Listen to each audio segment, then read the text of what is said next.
Wait. Anong lahi nito? Yeah, lahi. Halo-halo, itim, Meksikano, puti. Walang Pinoy, no? Wala. Alam mo bakit? Wala pa ako Tol? nakitang homeless na Pinoy. Hindi, alam mo bakit na gano'n na? Di ba pag sinasabi nila, sa Amerika, pag ganito ka, susuporta ka ng gobyerno, mag-shelter, mga ganyan-ganyan, di ba?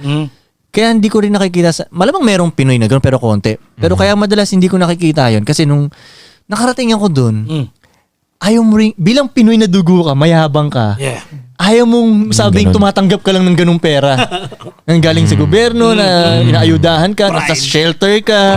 Yung pride mo, hindi Pride, no. Yung kahit sabihin mo pang, chill ka na lang dyan. Shelter ka na lang. Bilang Pinoy, hindi. Siguro kasi sa mata natin, pulubi yun eh. Kaya nga, kaya nga, Di ba, ayaw no? mo Oo, siyang kaya ayaw mo. ganunin. Kasi sa atin, ang pulubi, malala ka na. Di ba? Oo. Doon sa kanila, ang pulubi, parang okay lang. Oo. The fuck Parte ng boy pa rin. society. Oo, parte ng Parte ng society. society. Parang ganun. Yeah.